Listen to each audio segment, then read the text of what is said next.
We visited with the crew of AX-4 to get their thoughts on what our collective future in space looks like.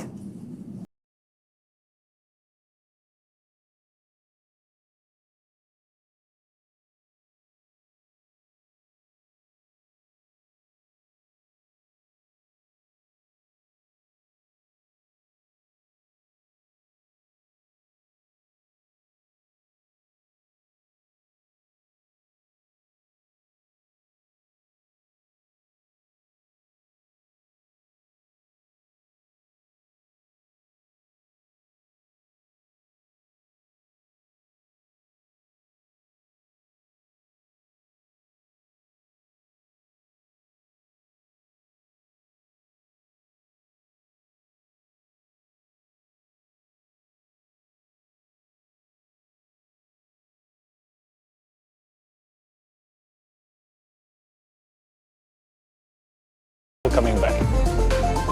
The end goal for Axiom is to have that mission and presence in low Earth orbit that will enable scientific research, technology demonstrations, and expand what we are doing in space. These precursor missions, like the Axiom-4 mission, are just the tip of the iceberg for expanding in low Earth orbit and way beyond even. Like we say, space has space for everyone. And this is what it means. And I think that is the essence of spaceflight. I love Peggy's comment there that this is really just the tip of the iceberg. Absolutely. The International Space Station may not last forever, but there's a lot in the works today to enable even more research and more capabilities off-planet. Of course. And so for Axiom Space, missions like AX-4, as we've said, not only create opportunities for our customers to accomplish their goals in microgravity, but they are also invaluable in developing our teams and our systems for our own future Axiom Station. When the time comes and the International Space Station reaches the end of its operational life. Dragon SpaceX for awareness, we are continuing troubleshooting on the wind file upload. It has not been resolved yet. Troubleshooting is continuing. To follow up on that comment we had earlier. Dragon copies, continuing troubleshooting. We are going to keep working this issue in the lead up to launch. So as I was saying, when the time comes and the International Space Station reaches the end of its operational life, SpaceX will help deorbit the orbiting lab. NASA awarded SpaceX a contract to develop the U.S. Deorbit Vehicle, or USDV, a modified Dragon designed to guide the station through a controlled reentry into the Earth's atmosphere to ensure that upon reentry, the station comes down in the intended location and does it safely. But before that happens, there are plans in place where Axiom Space will utilize the remaining operational lifetime of the International Space Station to facilitate a transition to our own commercially owned and operated station. Selected by NASA in 2020, Axiom Space is the only commercial company to attach its privately developed modules to the International Space Station. And here's what this transitional timeline looks like at this point. Our first step will be to attach a module to the station that we call the Payload Power Thermal Module, or PPTM. This module is designed to receive any critical hardware, payloads, or tools from the ISS that the international community may want to continue to utilize. Then that will undock, detaching from the space station and rendezvous with our second module, known as Habitat Module 1. Together, these two modules can support 4 crew members and enable a host of manufacturing and research efforts in microgravity. From there, the station will continue to build out over the following years until we have built out an entire Axiom station, as you see it there, with a second habitation module, an airlock, the open windows down below, the Earth Observatory, and the Research and Manufacturing Lab. All of this, once fully assembled, allows Axiom Station to enable customers to forge their own future in low Earth orbit. Speaking of our future in low Earth orbit, let's get a status update from John I about today's mission. Ronnie, we're just inside T-minus 53 minutes. We're continuing to count down. Obviously, the thing we're waiting to hear from over the countdown net is the troubleshooting going on with the wind upload of data to the Dragon spacecraft. We heard just a couple of minutes ago, they're still working on it. We have to have that on board before we get to essentially crew access armor track and then launch escape system armed. So we're going to continue to monitor that as we get a little bit closer. Now on the Falcon 9, good news, the chief engineer pulled the team. they don't see any issues right now, they'll be doing their final pull at T-minus 45 minutes or so to go into propellant load.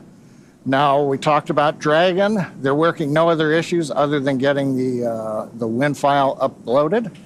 The good news, weather, the weather officer T-minus 1 hour said phenomenal. So we'll take that all night long. And then finally, around the launch pad, flight danger, hazard areas are clear, both around both pad 39A as well as tonight landing zone 1, because the first stage is coming back about 9 miles south of the launch site. So currently everything continuing to look good except for that one issue we're working on Dragon. We'll keep listening in, we'll bring an update, we'll keep our fingers crossed, but we're coming up on T-minus 51 minutes, everything continuing to count down, hopefully to an on-time launch just less than an hour from now.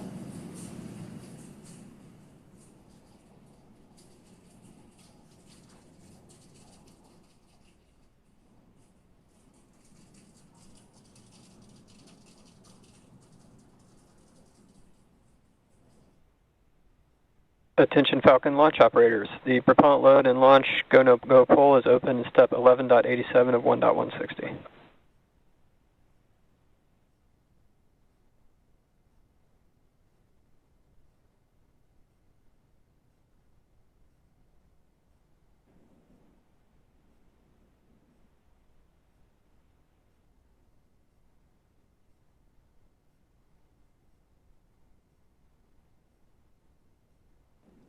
And at just under an hour to go until launch, we want to welcome in all of those tuning in by way of NASA's live stream that have just joined our launch coverage of Axiom Mission 4.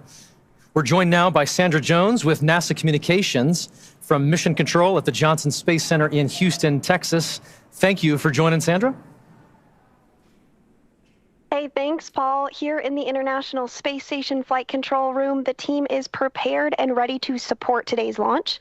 This attempt comes after NASA and Roscosmos discussed recent repair work in the transfer tunnel at the aftmost segment of the Orbital Labs Zvezda service module.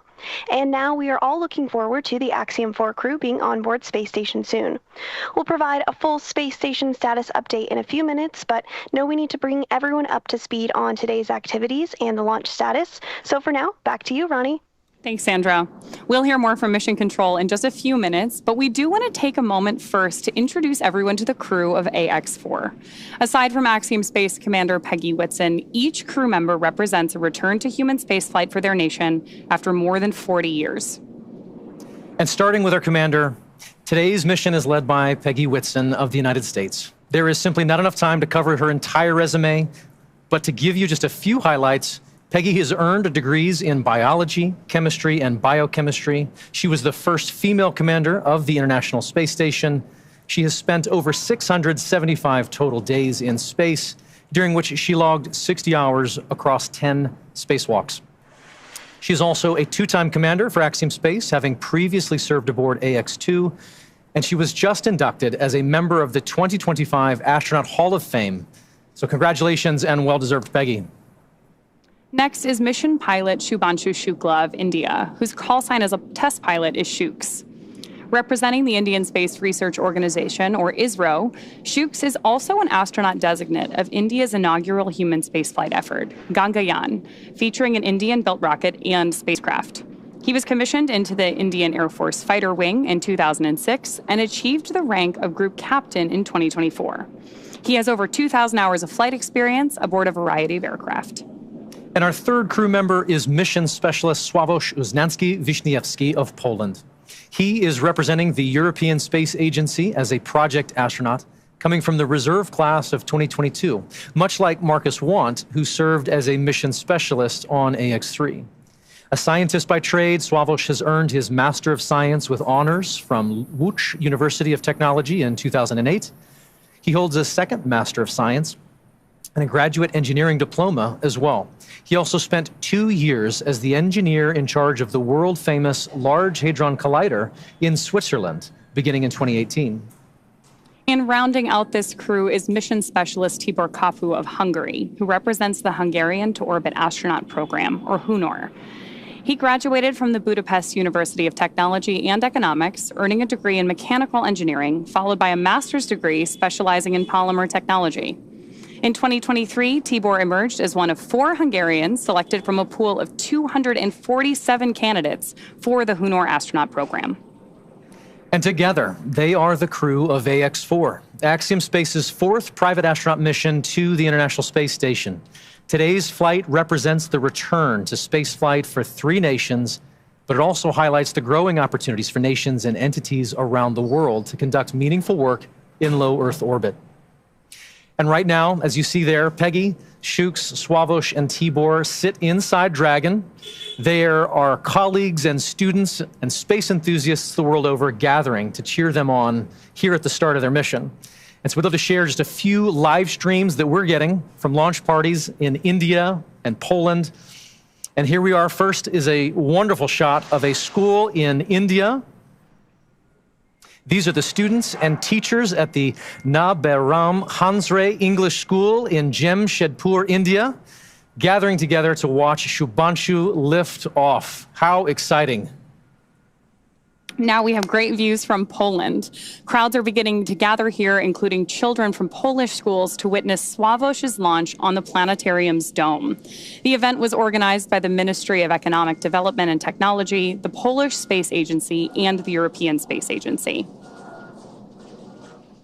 I love seeing these views from around the world. It's truly incredible. The joy, the excitement Dragon SpaceX, around the world. You have a go for Section 5, and when ready, report go for launch. For awareness, we are still troubleshooting the wind upload file. I will have a few more words for you after you confirm your go for launch. Wilco, in work, Section 5.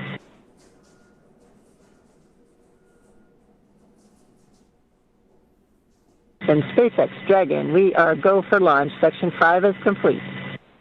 Copy, Section 5 complete. All right, for awareness on timeline, we have to have the launch escape system armed by T-minus 37 minutes.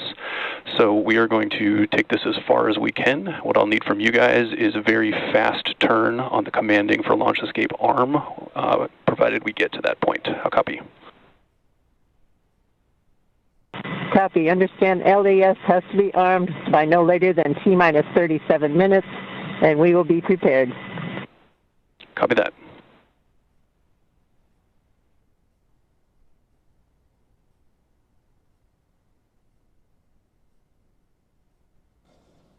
John Itzberger back here at the webcast desk. We're inside T-minus 45 minutes.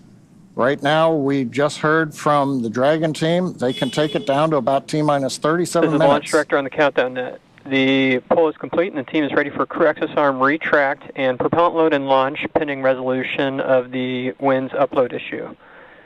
For all operators in MCC and Hangar X, both controls are going to lockdown at T-minus 45 minutes and will remain in that state until the LES system is disarmed. All operators are to remain at their console and maintain a sterile cockpit until the ND confirms successful disarming of the launch escape system following orbit insertion or propellant offload in the event of a scrub. For non-urgent no-go conditions, brief the CE or LD and they will approve aborting the countdown. For urgent issues affecting the safety of the operation, operators shall call hold on the countdown net. Launch control will abort the launch auto sequence immediately and proceed until the launch abort auto sequence. At T-minus 10 seconds, launch control will be hands-off and relying on automated abort criteria for the remainder of the count. Operators shall advise the launch director whether structural breakup or fire is imminent or occurring per Dragon manual escape flight rules. Launch control, you may proceed with arming the crew arm for movement. Okay, we're at T-minus 43 minutes, 15 seconds and counting. You've heard the SpaceX launch director giving final instructions to the team. We have cleared our propellant loading pole. Crew access arm retraction has started. And now we've heard, and you can see on the screen, crew access arm is pulling away from the Dragon spacecraft. This is going to take about a minute, minute and a half to retract all the way. Then we'll get confirmation it is in the launch position. The next step after that is going to be the crew, close the visors, confirm that, and then begin launch escape arming. As we mentioned, we want to get launch escape arming finished by about T-minus 37 minutes, which means we've got about 5 minutes to finish troubleshooting the wind upload to the Dragon vehicle. Now, currently on Falcon 9, all conditions are go on the launch vehicle. That was the poll that we, and the instructions we heard from the launch director. Dragon's working its one issue. Weather looks good. Range is ready to support. Crew access arm retraction complete. All right, that is the confirmation. The arm is back in the launch position. Next, they'll give the crew the command to go ahead and close and lock their visors.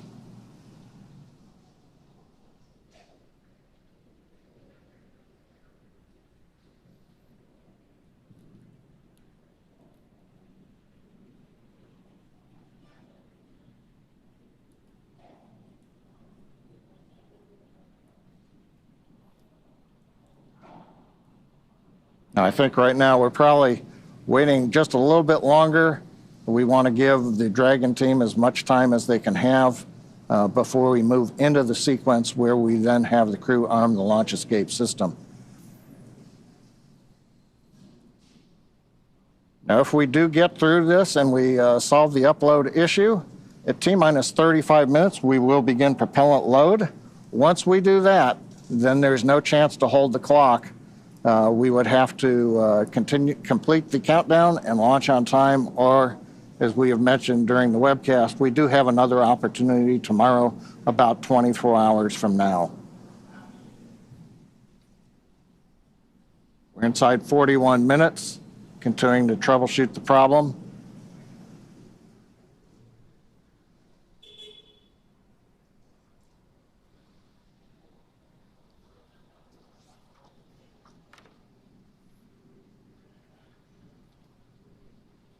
View of the crew inside the capsule on the right-hand side. See the status bar on the bottom and the clock counting down.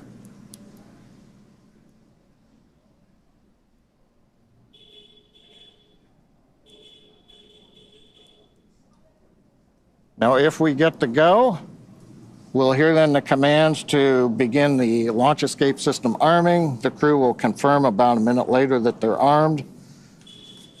And that'd complete the major events before a propellant load would begin at T-minus 35 minutes.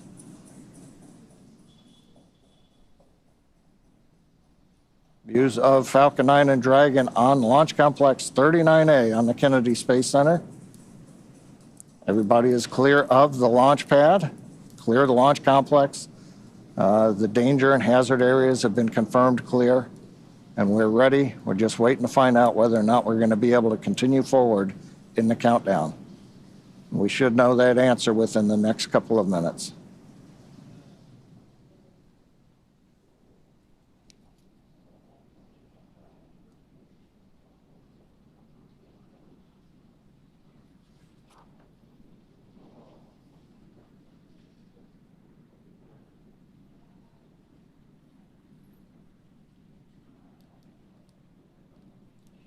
Now, if need be, if we do have to hold the countdown, that would be a scrub for the night.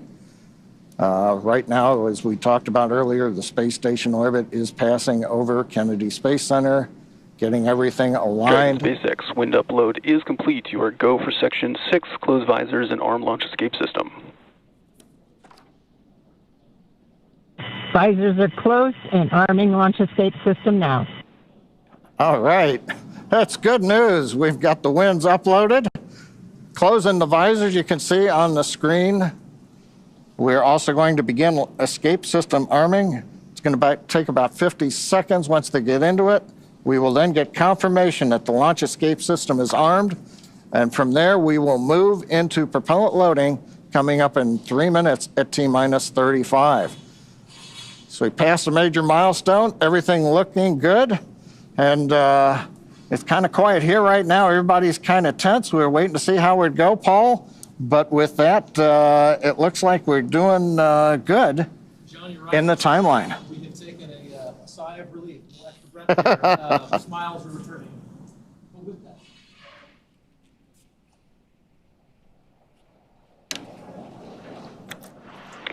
Launch escape system is verified armed.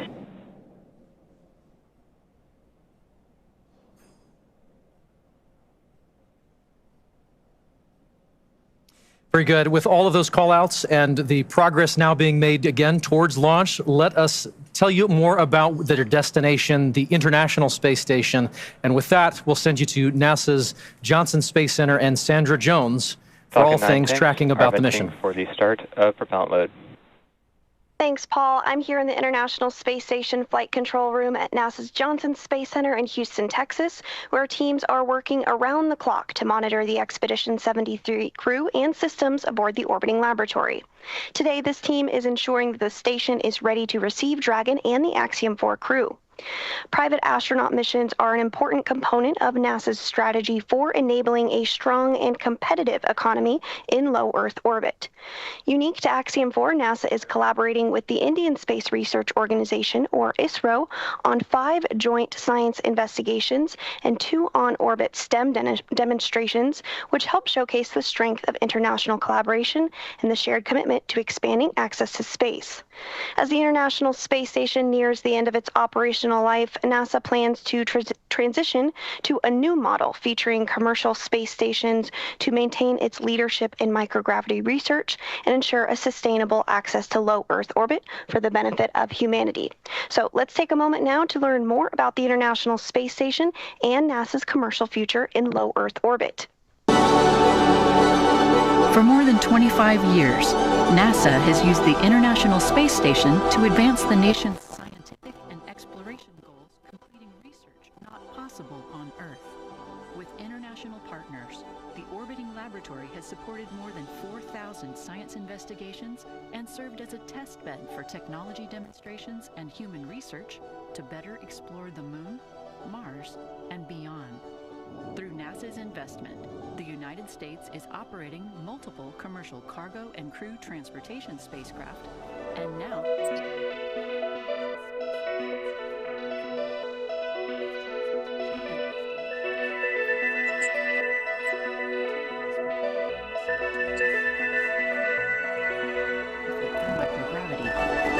International Space Station is the blueprint for international partnerships and commercial opportunities in space. As NASA looks to buy services from private industry, the agency looks to the future, exploring the secrets of the universe for the benefit of all.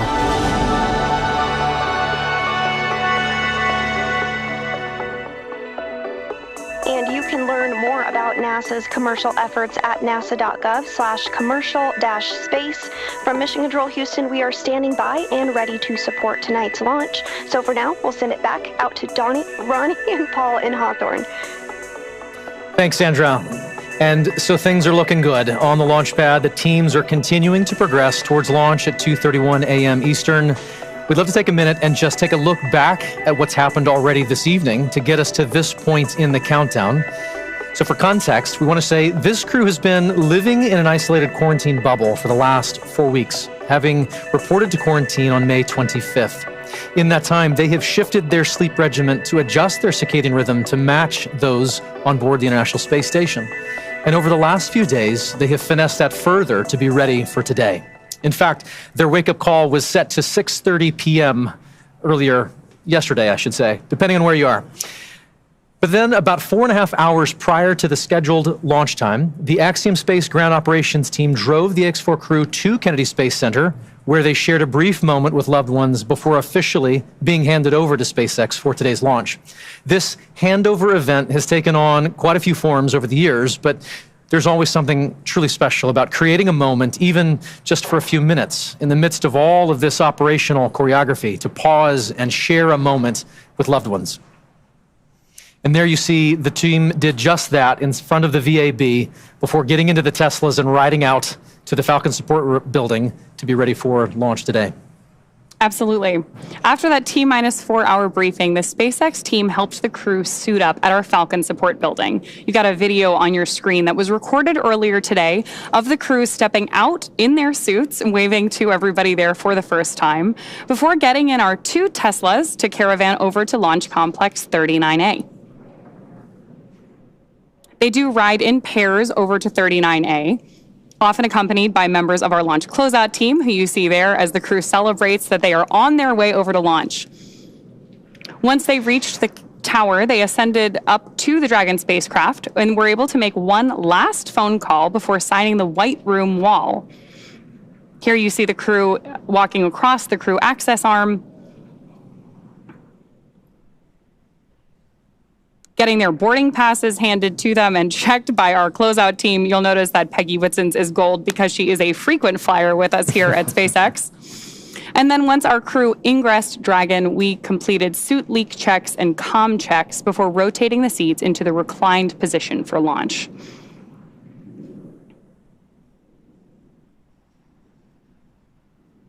Love these videos of them up in the White Room there. You can see those signatures on the wall behind them, hugging the closeout team before ingressing the capsule.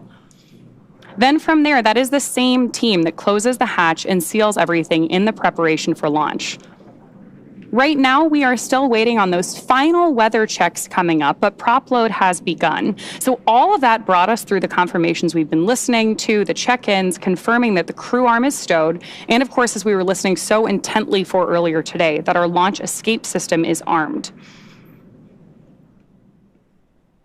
With that, we are just over 31 minutes away from today's liftoff. Incredible. That White Room is got a lot of history in it already. And lots more to come, which is really exciting. Yes, we are just adding another chapter to this storied location. That 39A has got so much history already. So, of course, everything about today is really timelined down to the minute. As we were talking about earlier today, the crew wake up all the way through launch. We have this kind of precise choreography that is key to our launch site execution. Each of the calls we're hearing, the visual cues that we're seeing, and that we're acknowledging to you who are joining us from around the world, serve as critical synchronization. Start of stage 1, cryohelium loading. There's confirmation there that we're loading the cryohelium on board stage 1 of Falcon 9.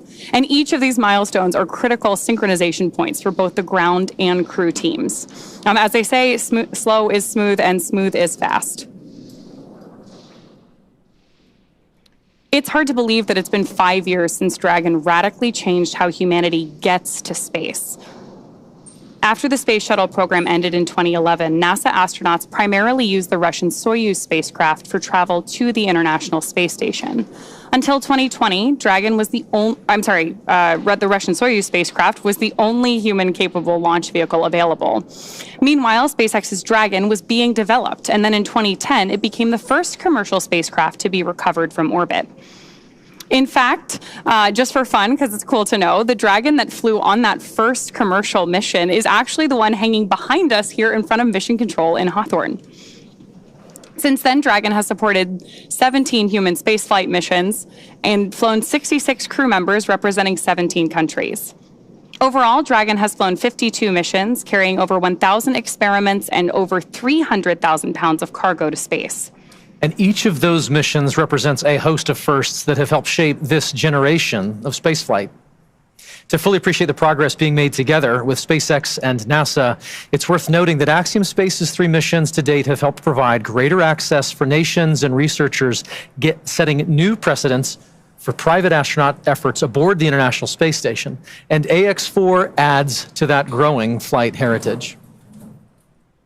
After a successful liftoff and orbital insertion, the AX-4 crew are set to rendezvous and dock with the International Space Station tomorrow. They'll spend approximately 14 days aboard the orbiting laboratory, bringing the occupancy count up to 11. And over the last 10 months, this crew has been working with instructors to learn every system they will be working with on station. They have studied and practiced every experiment, reviewed and rehearsed every event, all to maximize that time in space. Collectively, this crew is undertaking the largest quantity of research efforts of any Axiom space mission to date, with over 60 research activities on their timeline, representing 31 different countries. Missions like these continue to expand what is possible and set the stage for even greater opportunities to come. Then, at the conclusion of their time on station, the crew will participate in a closing farewell ceremony and begin their preparations for the journey back to Earth. As we've mentioned a couple of times, that'll be about 14 days from today.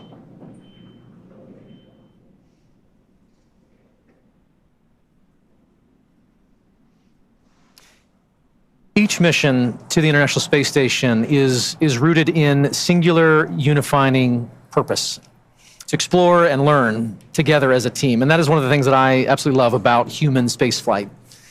The International Space Station is a symbol of what can be realized from international cooperation and collaboration. And so while this particular mission may represent the goals of 4 specific nations, today they are launching as one crew, one team.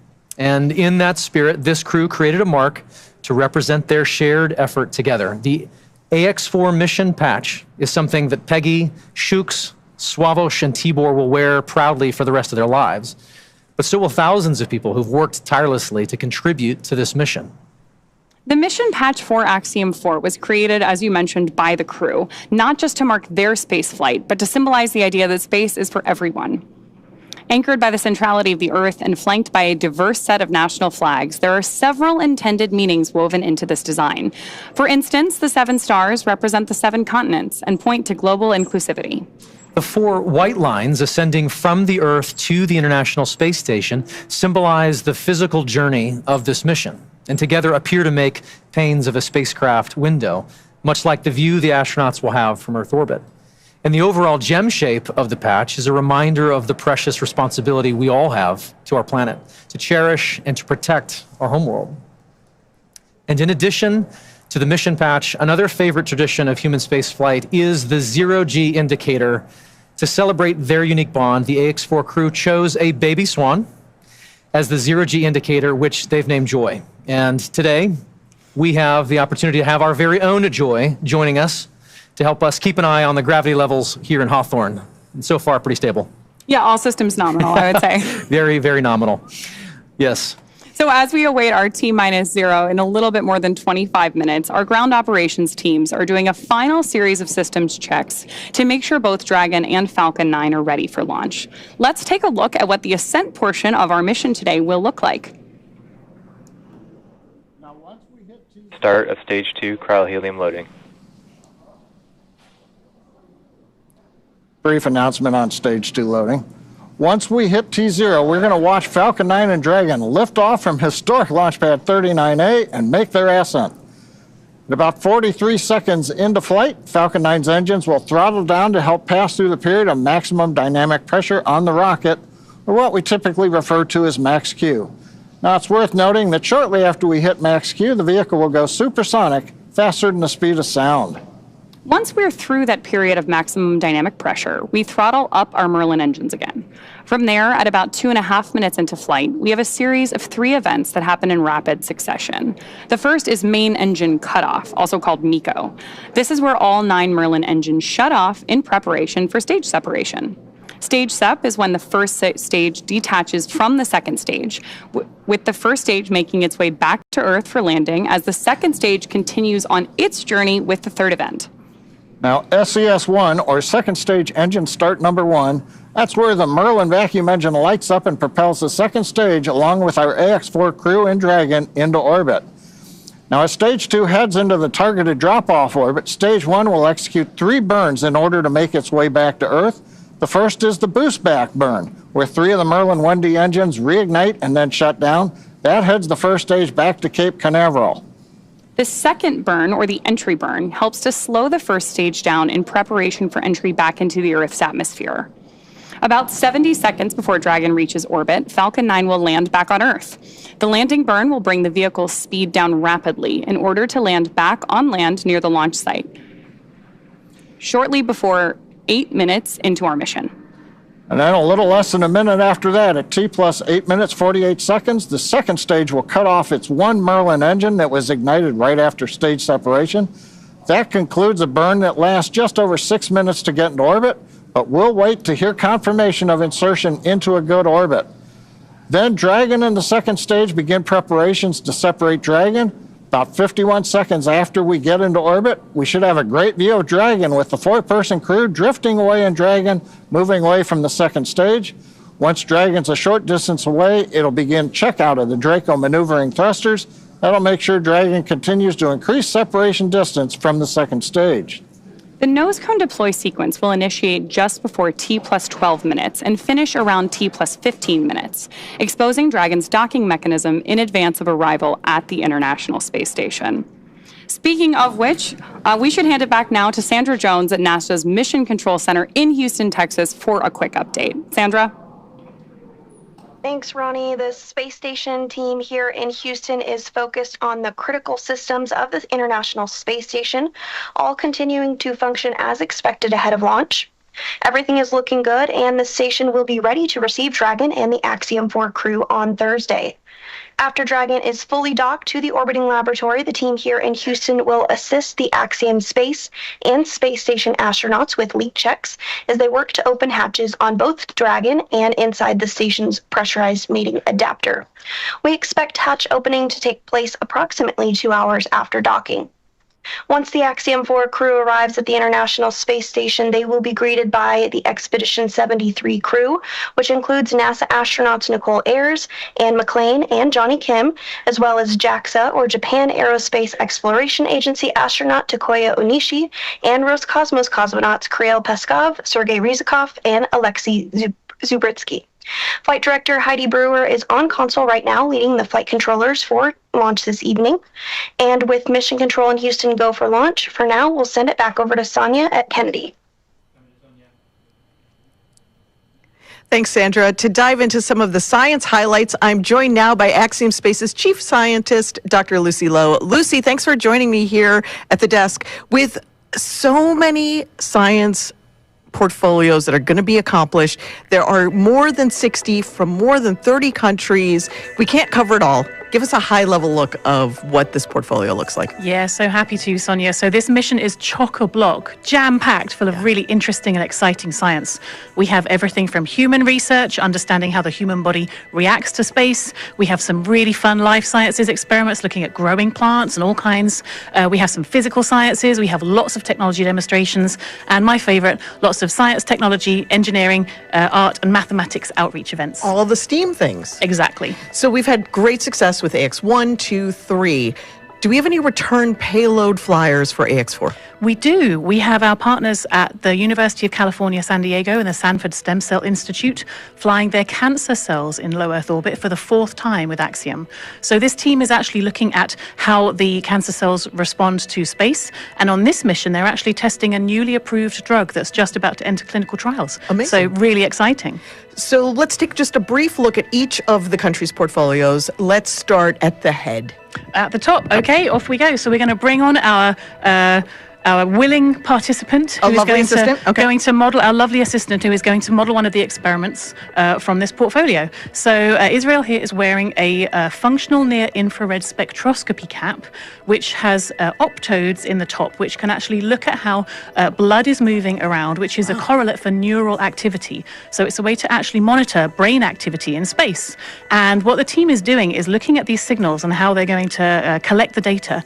And they're actually creating what they're calling a brain-computer interface or a brain-machine interface, which could be really interesting and useful not only for future exploration missions, but also for applications back here on Earth. So, for example, for rehabilitation after neurological disorders. And which country's portfolio is this from? This is from ESA and the Polish Space Agency. Amazing. So what is ISRO doing? What's their portfolio so look like? ISRO has a very, very busy portfolio. So Shuks is going to be doing lots and lots of research throughout the mission. So their team is going to be looking at cyanobacteria and microalgae, and they're going to be looking at how these could be used for food or for fuel or for potentially even life support systems on orbit in future. The team is also looking at muscle cells. They're seeing how muscle cells respond to access to gravity. So when the human goes into space and there are changes, physiological changes that happen very quickly that can impact the muscle cells. And so the team is going to be looking at some of these changes to muscle cells in space and then applying that understanding not only to developing countermeasures for future crew, but also to take that learning and then understand more about diseases that might affect muscle wasting back here on Earth. I wish that this was on so we could see if anything was lighting up with Israel. Thank you so much for helping with this. I'm going to turn this way and I'm going to get the Dyros B project. Israel, thanks for joining us here, showing off the headset there. This is fascinating. While I manipulate this, like they're going to do in space, which basically makes me an astronaut, I'm going to also hum Bach. You should do. So this is a project from Hunor, flying this research. And this is actually looking at fluid dynamics in space. So we've put this tape on for artistic purposes. Tibor will not have this disco tape on orbit. But in space, what is going to happen is this will be surrounded by a ball of water that's going to have microparticles embedded in it. And as a video is recording and he's turning the handle... To music. To music, exactly. The tempo at which he's turning the handle is going to increase, not too much, as he's listening to Bach. So he's going to know exactly how fast to turn the handle. And so the insight from research like this is going to help us understand some of the fluid dynamics around large bodies such as Saturn in our own solar system. So it's not just for fun. It's not just for fun. It's all very important. If there is a researcher who's watching now and says, I've got research that I want to get into low Earth orbit, how do they do that? They come talk to us. Go onto the website, get in touch, and we'd love to fly more research like this and do more cool science in space. Such cool science. Thank you so much, Lucy, for making it just understandable for the general public. And we can't wait to see how it all plays out over the next couple of weeks. Thank you. Thanks, Lucy. And, you know, the X4 mission is very exciting, and the families and friends want to be here, but some of them couldn't. So we want to share with you now just a little taste of the friends and family who are cheering on the entire AX4 crew. Peggy, Shooks, Swa, and Tibor. A great group of teammates who are doing great things for their countries. And here are the folks who have been supporting them all along the way.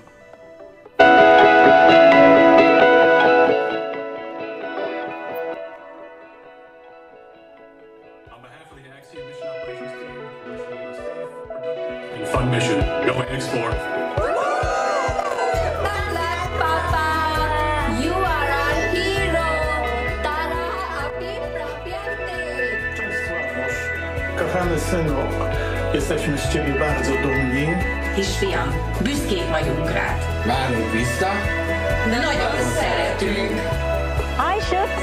We are super excited about your visit to space. Come back triumphant. We'll all be cheering for you the whole while that you're there.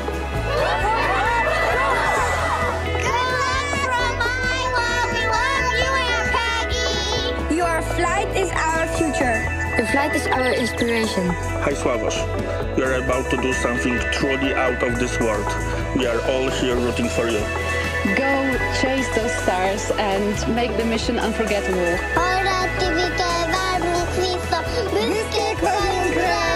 Hey, Shooks!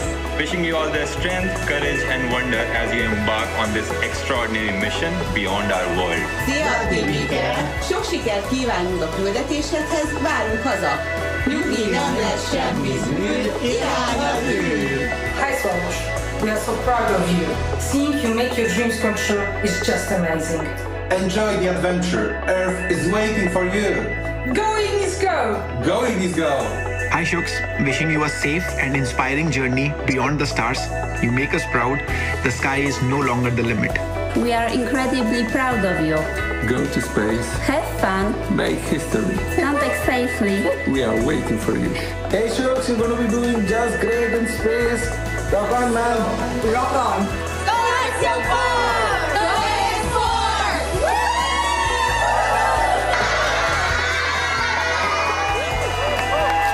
Greetings from India. Wishing you all the very best. To the crew, Godspeed, and spend as much time as possible to look out of the window. Have a fun time, guys.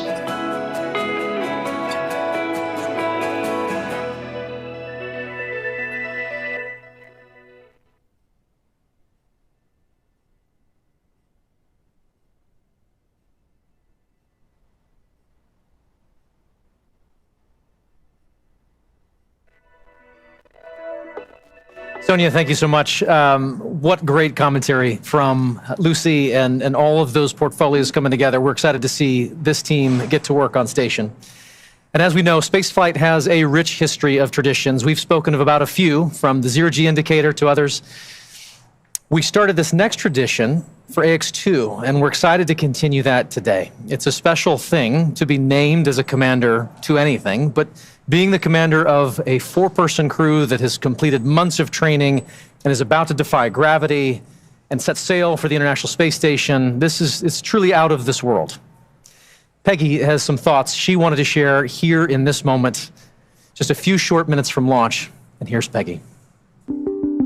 As commander of the AX-4 mission, I want to thank everyone who has contributed to our journey. This mission to the International Space Station would not have been possible without the hard work of so many incredible teams. First, I want to extend my heartfelt gratitude to the teams at Axiom Space. Their talent and dedication shines through every unexpected challenge, the countless hours of work, and every task at hand to ensure the safety of the crew.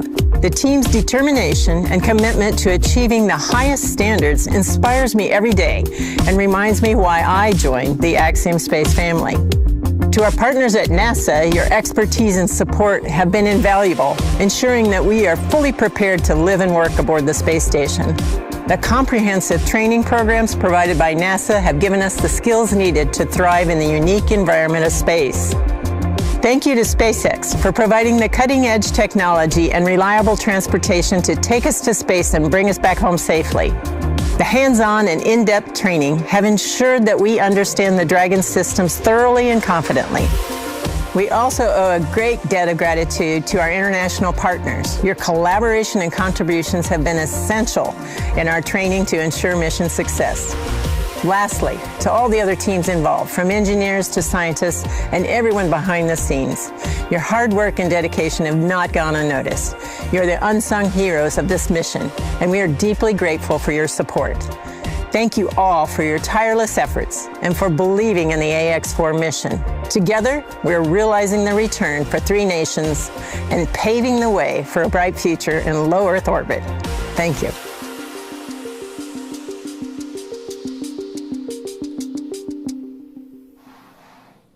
Awesome words from our commander there. And of course, with that, we are just under T-minus 11 minutes until our liftoff at 2:31 a.m. Eastern today from Launch Complex 39A at Kennedy Space Center. Just in case you are just joining us, right now on your screen, you have a live view of Falcon 9 with our AX-4 crew safely tucked in the Dragon space capsule atop the vehicle. At this point, we are coming up on terminal count. Our crew access arm has been moved out of the way and our launch escape system is armed. And we are standing by for that final process by which we step into our terminal count, get ready, Dragon and Falcon for liftoff. Dragon SpaceX, confirm crew displays are configured for launch. The displays are configured for launch, and the Axiom-4 crew would like to thank the incredible teams that have made this moment possible. To the Axiom Space team, you've poured your hearts into this mission. Your passion and dedication have lifted us higher. We wear this patch with pride because of you. To NASA, thank you for the decades of knowledge, the training, and the trust. You've shaped generations of explorers, and we're honored to carry that legacy forward. To SpaceX, thank you for giving us the wings to fly and the confidence for a safe return home. And to our international partners, thank you for standing with us across borders, united by shared purpose. And to every person behind the scenes, engineers, trainers, families, and friends, you are the quiet force behind this mission. We carry the hopes of many with us. As we realize the return, we will bring those hopes home to you. Thank you.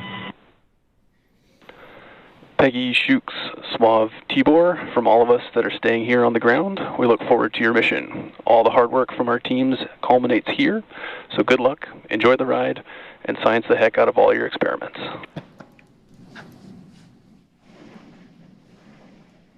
Wilco. And a Wilco from Peggy Whitson. We're coming up on the T-minus 8 minute mark. Next major event that'll be occurring on the Falcon 9 is the engine chill event. That happens at T-minus 7 minutes. We open the pre-valves, feeding both the RP-1 kerosene fuel as well as the liquid oxygen. And that'll go to the Merlin 1D engines. The liquid oxygen, we actually open a valve and we allow some of it to bleed off overboard out into the warm Florida air here in the early morning. And that'll begin chilling in the turbo pumps on those 9 Merlin engines to get ready for when we ignite the engines starting at T-minus 2 seconds. Also interesting to note, just several minutes ago, as we talked about early in the webcast, the International Space Station flew over Kennedy Space Center.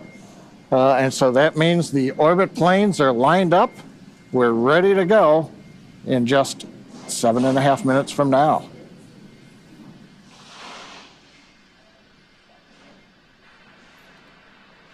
Now, while we're getting ready to open the pre-valves, which is one of those what we might call significant events in the life of the Falcon 9 as we count down, we'll also be chilling in the upper stage engine. We'll hear that call out also in flight when we do some additional chill in at about 1 minute and 52 seconds.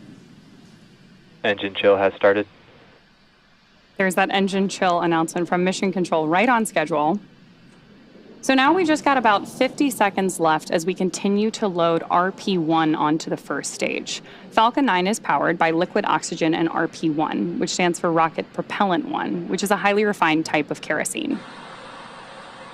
By the time we reach liftoff, Falcon 9 will have approximately 1 million pounds of fuel on board and will be burning 700 gallons of fuel per second at liftoff. Stage 1, RP1 load complete. There's confirmation there from Mission Control that we have RP1 load complete, and you're seeing great reactions from the AX4 crew there on the right-hand side of your screen with each one of these call-outs. You can tell that they are just as excited as we are to get them on their way to space. A lot of time rehearsing, and now we're down to the last 6 minutes. We're also seeing some of the moist air as it condenses around the cold tanks. You can see that just at the top, Dragon above the second stage. Next major event coming up, Dragon is going to configure for terminal count, and they'll move on to internal power. Those are the batteries. We do have solar arrays, and you can see them right now as some of the mist clears. You can see the black portions of Dragon. So we've got solar arrays on part of the Dragon trunk, and then we also have batteries inboard.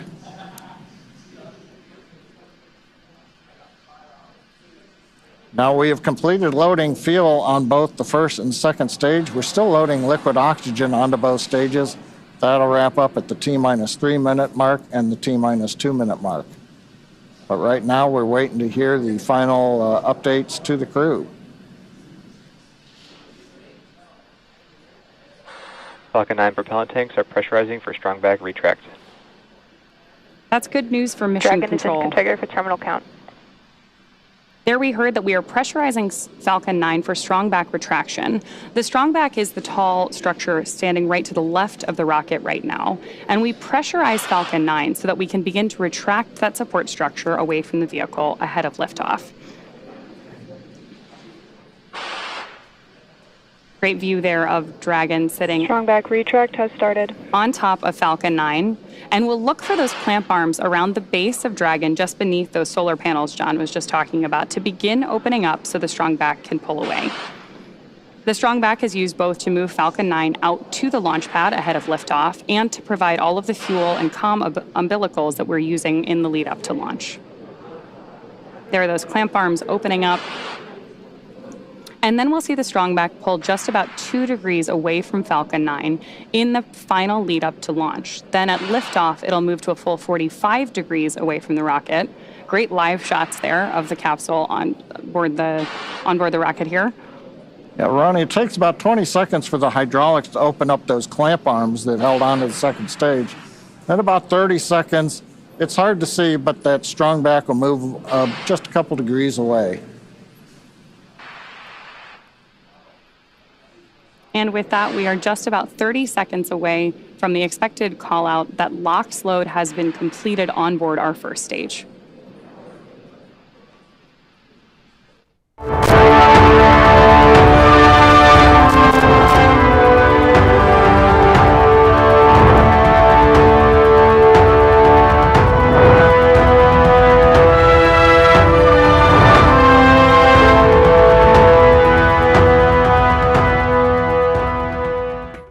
Loaded on board to stage 1, venting out into the warm Florida air and condensing into clouds.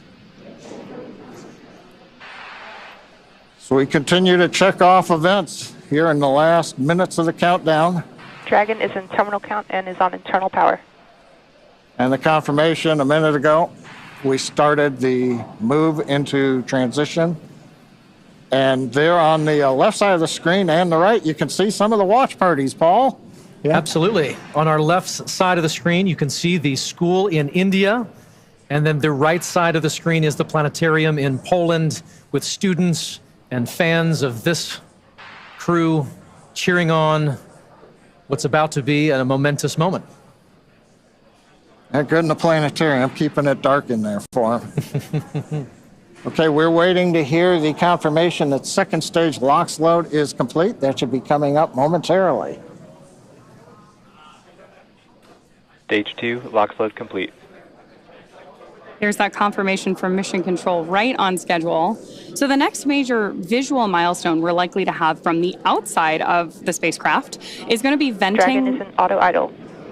Confirmation there from Mission Control that we are in auto idle on board Dragon in that final minute and a half before launch. Now, we are expecting gas closeouts to be followed by some loud venting, and we're likely to see a larger cloud of liquid oxygen. Gas closeout has started. Expect loud venting. There's instructions to the crew, also right on schedule. And a great nighttime shot of Dragon sitting there at historic Launch Complex 39A with the AX-4 crew safely tucked inside with just over a minute to go until liftoff. Seated left to right inside Dragon from this camera's perspective, you have Tibor Kapu there on the left-hand side. Then beside him is our pilot, Shubhanshu Shukla. Then to the other side is armed. Falcon 9 is in startup and is now controlling. Is Commander Peggy Whitson, and Dragon then on the far side is Sławosz Wisniewski of ESA. Dragon, SpaceX, go.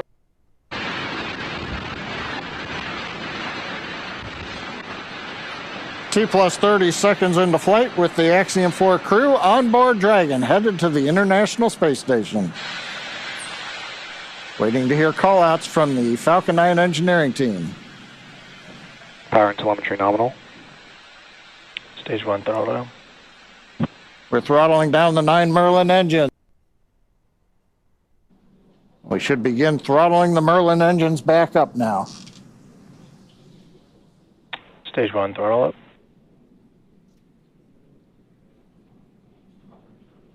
Mission Control confirming. Stage 1 Bravo. That throttle up, and we Copy, are 1 Bravo.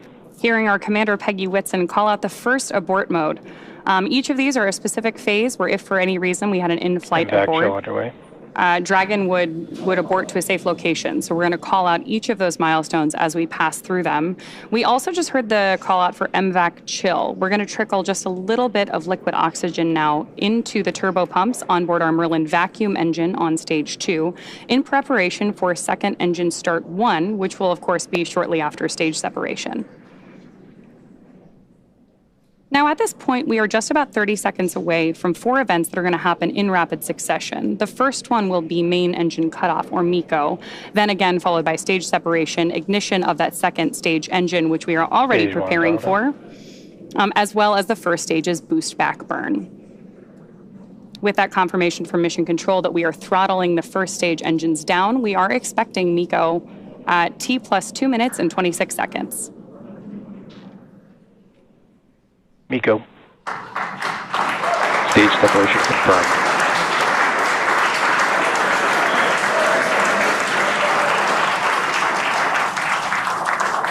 Stage 1 boost back startup and back ignition. There we had confirmation of all 4 of those events. Incredible views on our screen here too as that boost back, as that first stage boosts its way back to Earth. Stage 2 Alpha. And confirmation Copy, from our 2 Alpha. Commander that we have entered the 2 Alpha abort mode. Of course, we're getting lots of cheers from behind us here at Mission Control here in Hawthorne, California as well. And at this point, our AX-4 crew is on their way to space. The view you have on your screen right now is our MVAC engine burning for that second engine first burn. We're expecting that SECO here, second engine cutoff, which will likely be called out over the nets as SECO in just a couple of minutes.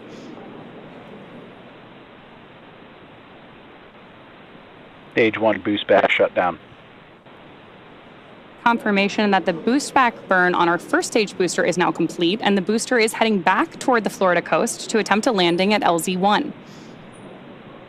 At this point, stage 1 is actually still coasting to apogee. We're about to deploy those grid fins so that we can steer the vehicle as it enters the Earth's atmosphere. Dragon, SpaceX, nominal trajectory. And that call out from mission control means Dragon that copies, nominal trajectory. everything is right on track. T+4 minutes, everything continuing to go well, and we've got our first view of the crew. They're inside Dragon, second stage continuing to fire. Right now, second stage, just a little bit more than 1G. There's so much propellant that even with a 220,000-pound thrust engine, takes a while before the G loads start to build up during the second stage flight. Meanwhile, first stage continuing to coast up to apogee, and actually now, as you can see on the bottom left of your monitors, we have begun coming back down. It takes a couple minutes to go up, a couple minutes to come back down. That first stage heading back to landing zone 1 at Cape Canaveral. Dragon, SpaceX, nominal trajectory. Words we love to hear.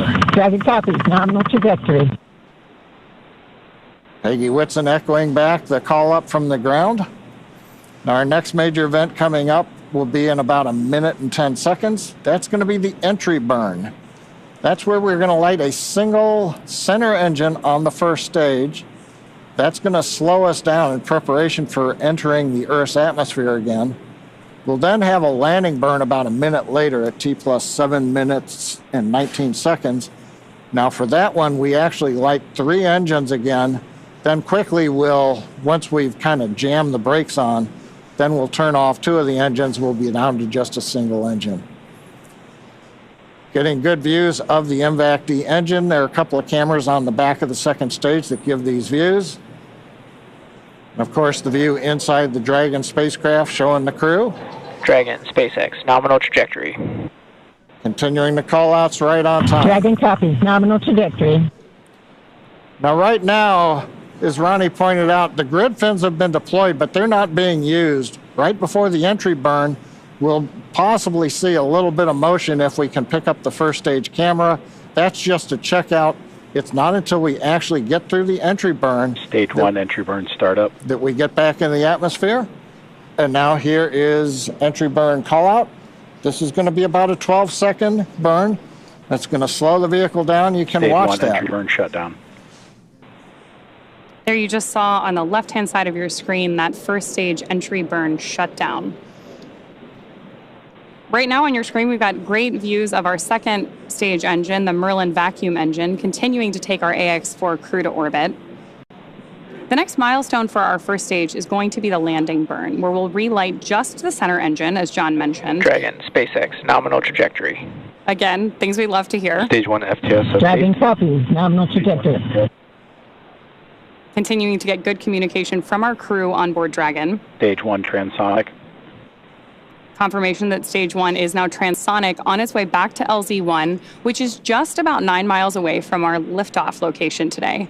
LZ-1, of course, is the site of the first successful landing attempt, and hopefully it will be the second time that this particular booster sticks its landing.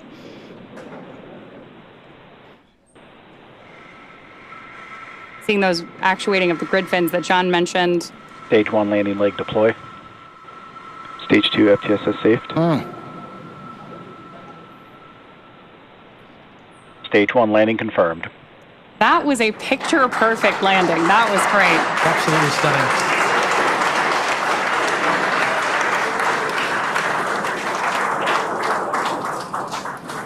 So coming up next for our crew, now that we've confirmed that booster touchdown, is going to be second engine cutoff, also called out as SECO.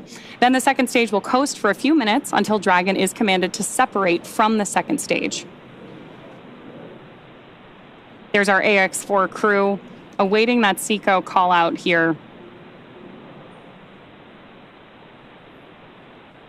Stage 2 is in terminal guidance.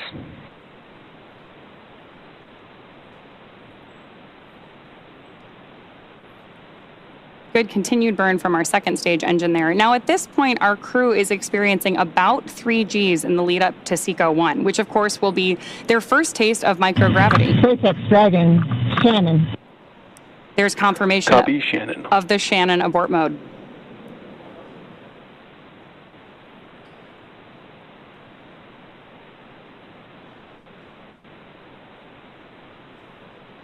MVAC shutdown.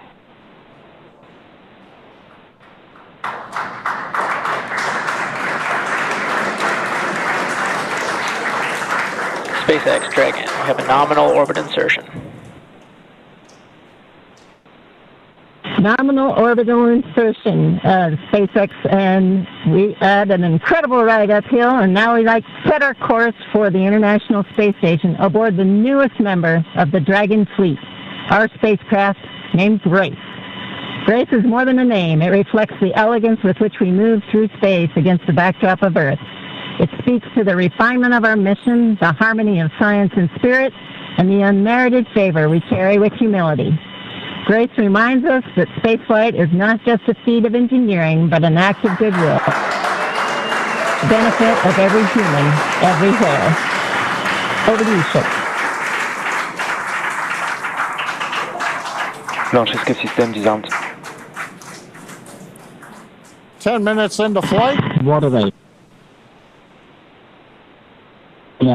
नमस्कार मेरे प्यारे देशवासियों, water ride 41 साल बाद हम वापस अंतरिक्ष में पहुंच गए हैं और कमाल की राइड थी। इस समय हम 7.5 किलोमीटर प्रति सेकंड की रफ्तार से पृथ्वी के चारों तरफ घूम रहे हैं और मेरे कंधे पे मेरे साथ मेरा तिरंगा है जो मुझे बता रहा है कि नहीं हूँ, मैं आप सबके साथ हूँ। ये मेरी इंटरनेशनल स्पेस स्टेशन तक की जर्नी की शुरुआत नहीं है, ये भारत के ह्यूमन स्पेस प्रोग्राम की शुरुआत है और मैं चाहता हूं कि आप सभी देशवासी इस यात्रा का हिस्सा बने। आपका भी सीना गर्व से चौड़ा होना चाहिए, आप भी उतना ही एक्साइटमेंट दिखाइए। आइए हम सब मिलकर भारत के इस ह्यूमन स्पेस प्रोग्राम की जर्नी की शुरुआत करें। धन्यवाद। जय हिंद, जय Bharat.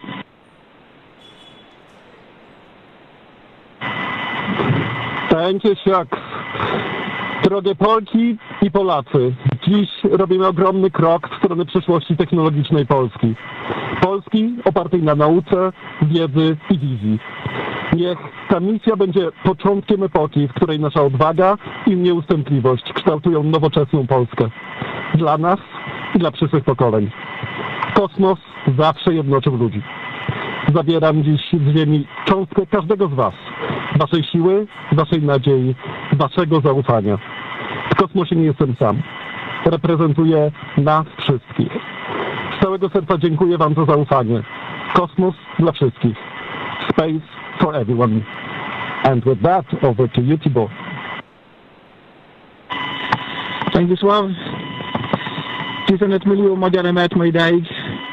Támogatásotok olyan, mint a szürke hamú alatt nyugvó parázs. Belül csendben ízik, de ha fát dobnak rá, egyként lángol. Hálás és büszke vagyok, hogy a hazánkat képviseltem.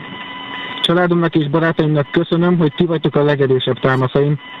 A ti hangotok hangosabb, mint a rakétánk, erőtök nagyobb, mint a gravitáció. A világűr mindenkié, a Föld pedig egyetlen. Mi a bolygónk 4 különböző pontjáról indultunk, de társakként, barátokként érkeztünk ide. A mi születésünk a tiétek is. Köszönöm mindenkinek szerte a világon, akik hozzájárultak ez a gyönyörű naphoz. Egynek minden nehéz, soknak semmi sem lehetetlen. Go X4!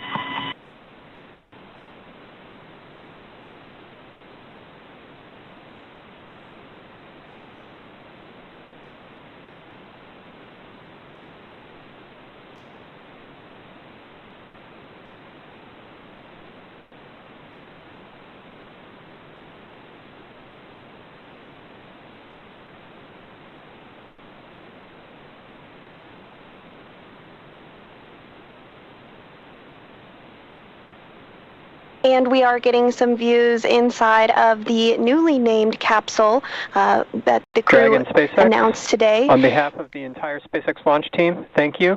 It's been a privilege to work with you so far, and we're excited for you to have a safe flight and a safe return home. Good things come to those who wait. Godspeed to the maiden crew of Grace.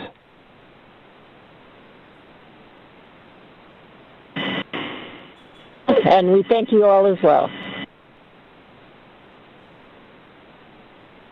And so with today's successful launch of Axiom-4, the teams at NASA's Johnson Space Center will continue to monitor Dragon's flight to the International Space Station over the next 28.5 hours.